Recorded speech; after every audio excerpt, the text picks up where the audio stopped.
Hi, welcome back to the Guitar RX channel. Today, what we're going to do is we're going to relic this Strat pickguard.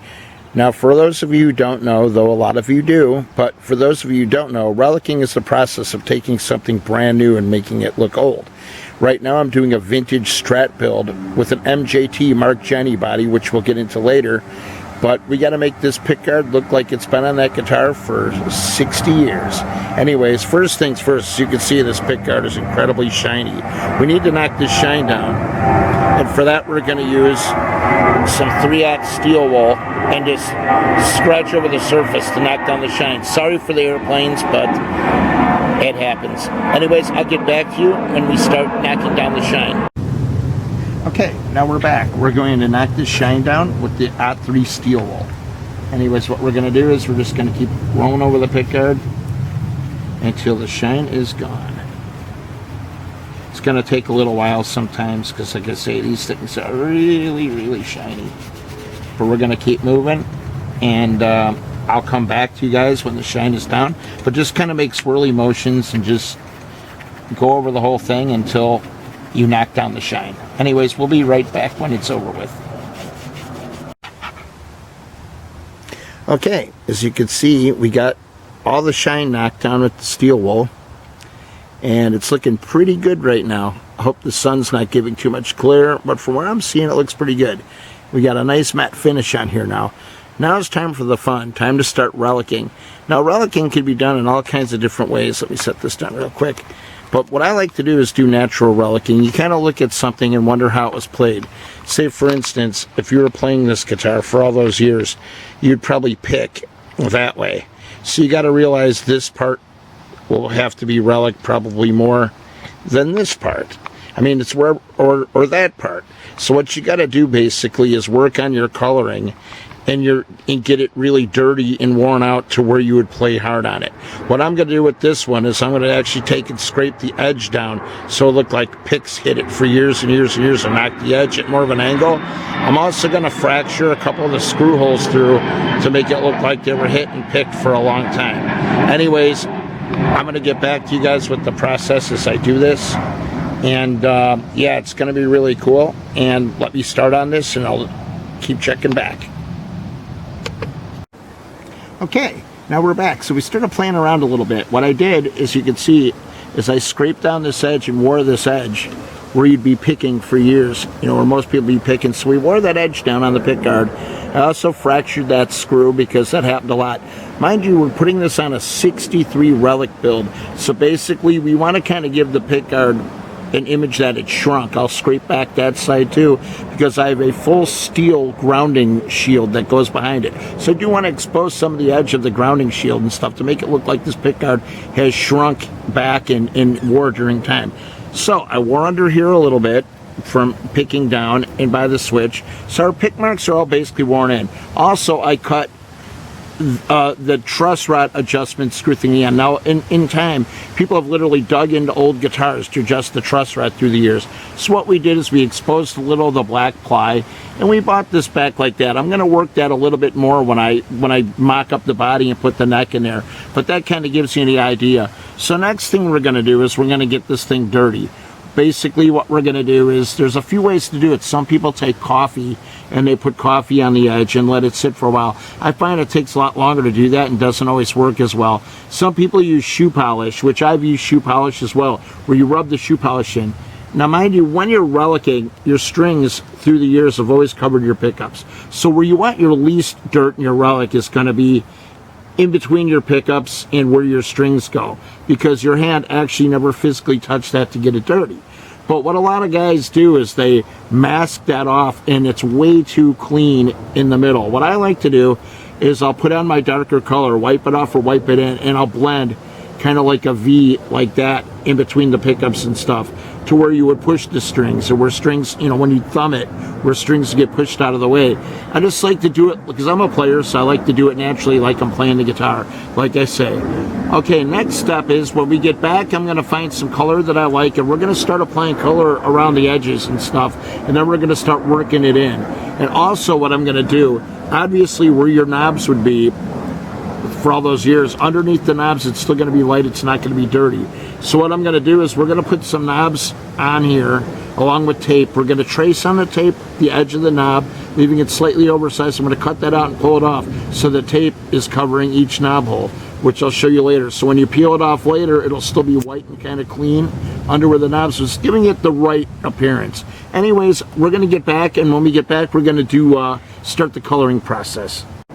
Okay, now we're back. We're going to use some Minwax stain, wood stain, and basically we're going to put it on a paper towel, and we're just going to work it in around the edges. This is a dark stain, but don't worry, we're going to wipe it all off. So we're going to put this around, basically around the edges. Like I say, don't pay attention to where the strings went in as much. Just where you play it, you get it really dirty. So we're going to go like that. And we get it in the front. We're going to go down that way because we overhang that. Like so. And we're going to lightly go over it. Just like that. And we're going to bring it inside there. And basically where you pick like that. Now it looks funky right now, but we're basically going to wipe most of this off. We're going to let this just dry and soak in for a second. And like I said, then we're going to come back and get this, wipe this off. Then I'll do the middle to get this a little more aged. And then we'll go back and do the edges again to get them even darker. Anyways, let's let this sit for a while. Then we're going to come back. We're going to wipe this off and see where we're at. All right. Okay, we're back again. Now, I put the stain on around the edges. I left the middle kind of sparse because we're going to kind of wipe in there. But where I wanted it heavier, it's sitting on there heavier. I'm going to give this a chance to set up for a minute. And then we're going to start rubbing this thing in. And then we'll get a very cool aged look out of this thing. Definitely. So, okay. It's been sitting a while. So let's just start rubbing it just to see where we're at. We can always go back and add more if we need it. Okay, like I say, I left that kind of plain because I don't want too much in there. So we're going to kind of rub that in there. So it's, you know, a little aged, a little dirty, but not, you know, like your hands would be between the pickups, because they wouldn't be. Okay, this is an area where we're going to want it more dirty on the outside, where you would pick and where you would touch the guitar. That could actually get a little cleaner. And down there, the same thing. So I'm rubbing this stuff in. It's showing up our pick scratches real nice that we put in here. The swirl of the pick scratch. And, yeah, it's starting to look really cool. Okay, now we get that, starting to rub that in. So I'm going to turn the paper towel and get a cleaner edge. Now we're going to start really blending it in. Okay, we're going to go lighter to the middle. So we're going to start blending that out like that. And we're going to go a little heavier to the end. Like so. We're just going to lightly wipe that off. We're going to leave enough on so it looks good, but we don't want it to look like wood stain. Anyways, there we go. We're going to get the top, and we're going to get back there. I was kind of leaving that more dirty. Just like that. I'm going to wipe off some more in between there. And we're going to bring that, knock that back, and just pull it in there. Remember, where you play is where you want it the dirtiest. So, okay, I'm going to wipe this in real nice so it doesn't look blotchy. And get some of these scratches knocked down just a little bit. If you find your scratches are too deep and they're showing up too dark, that's okay too. You could always go back and clean it off. Mineral spirits will take it right off if you wanted to do that. But right now, I think I'm getting pretty happy with this look. I'm going to get these scratches down just a little bit more. But right now I'm getting a little happy. What I think I'm going to do, I'm going to circle where the knobs are and just kind of make a shadow. Because you know that was a cleaner part. Just like that. I'm going to get a cleaner part of the towel and do the same. We're going to go around like that. And like that. And like that. So you can see the circles around where the knobs are and everything. But anyways, I'm going to put a little bit more on and work out these scratches just a little bit. Some of these scratches are a little deeper than I wanted, so I might actually sand them out a little bit and go back in and do it. So yeah, give me a minute. I want to take a look at this thing and then decide which way I want to go with it. Anyways, we'll be right back. Okay, we're back. I manipulated all the stains and manipulated the color where I want it. As you can see, we're dark around the edges. It looks like an old gassed out pickguard from like way long ago. Anyways, You can see my color blend. We have pick scratches. There's your knob scratches from your knob. Also, we got the worn top out where we scraped that worn from picking. And we also cut the truss rod adjuster in there real sloppily, because that's how it always was.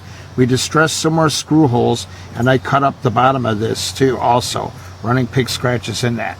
Actually, this is everything I could have wanted it to be. It's subtle yet dark. It's not overly relic. This is perfect. It actually looks like it was on a very old guitar that had like a lot of natural wear. And that's kind of what I'm going for. So anyways, yeah, that's that. I hope you enjoyed this video. If you would, please like and subscribe to the Guitar RX channel. There's lots of stuff coming up. We got part 2 of the Telecaster build coming up real soon. We actually have the Tele Resurrection, where we resurrected a nearly destroyed Tele body, and now we're turning it into a super cool P90 Telecaster with 4-way switching. So you won't want to miss part 2 of that video, which should be coming up next week or maybe early this week.